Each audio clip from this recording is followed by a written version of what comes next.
Hi, everyone. My name is Dale Schlunt, and today I'd like to speak a little bit about some of the historical figures during the American Revolution who were women.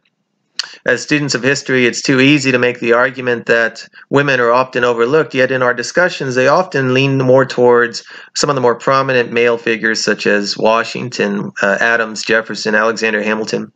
Of course, we cannot discount their great contributions.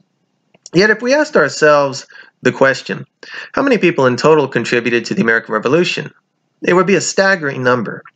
If we asked ourselves a similar question, how many are we familiar with? How many do we know? Perhaps it might be disappointing. And so this gives us an opportunity to look at some of those overlooked individuals, such as Mercy Otis Warren. She's an intriguing historical figure, partially because she was such a prolific writer and had such a significant impact on her society during the time. Yet before we talked about her writings, I think it's important to look at someone's biography, depending on someone's experiences from childhood to adulthood. That will influence their thinking, right? The ideology they subscribe to, and the lens through which they see their world, meaning that there is such a great diversity in different individuals based on those experiences.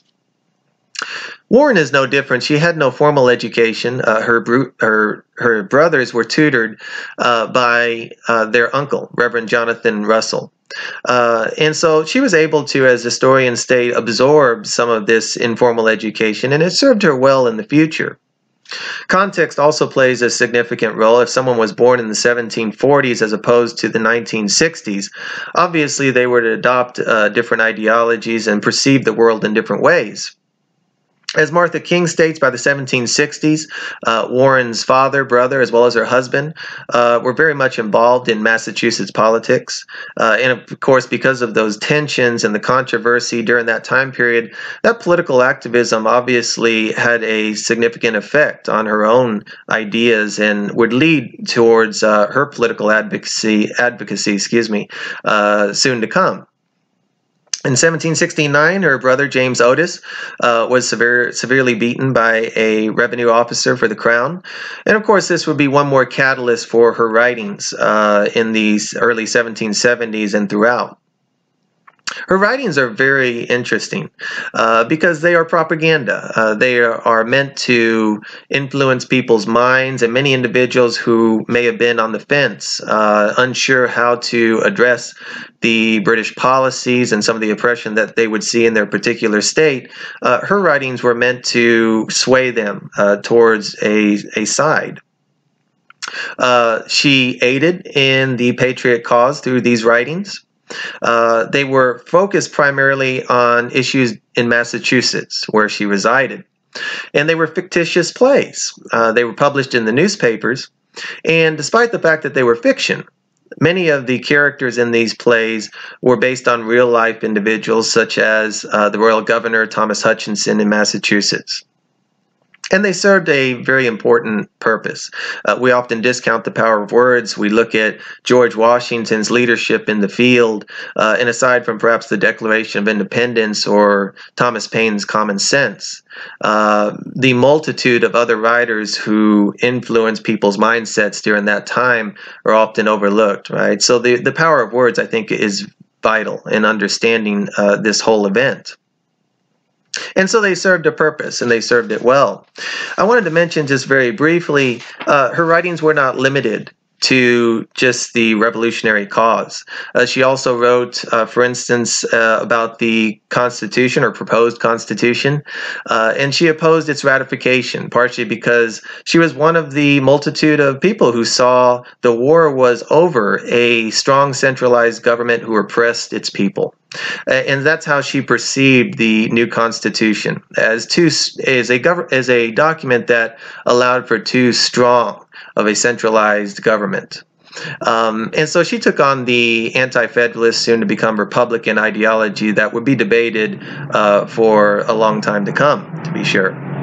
The last thing I wanted to mention is two articles one by Lawrence Freedman and the other by Lawrence Freedman and Arthur Schaefer, and the other by Sandra Sarkela.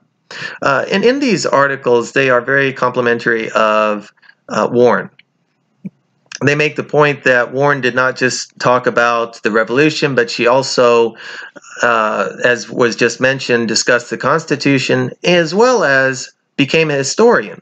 She recorded events and did historical research, much of which she witnessed. And we use this today. They're great primary sources. But what these two authors mentioned is, especially in her time and even in today, as we can all attest to, her historical research was seen as propaganda still. She was swayed by her own experiences, and not necessarily, the research is not necessarily what one might call objective. But I think that is something we can use to also attest to how admirable of a character she was. She was a feminist. She wrote with back and forth to John and Abigail Adams, and she talked about how women were not innately inferior, but the fact that the era they lived in did not allow them the opportunity to achieve an education, and therefore it inhibited their ability to contribute to society as much as they would like. And so the fact that she wrote, and much of her writing was swayed, subjective, I think is an admirable trait, because she did not just write because she wanted to achieve a certain level of fame or because she was trying to rise to a certain station comparable to her male peers. She wrote because she felt something. She wrote because she wanted to have an impact on her society, a positive impact, no different than Thomas Paine and Common Sense and many of the other individuals. This is a great example of a individual who perhaps is not discussed to the extent that they should be, much like the multitude of other men and women who are forgotten in history. Thank you so much for your time.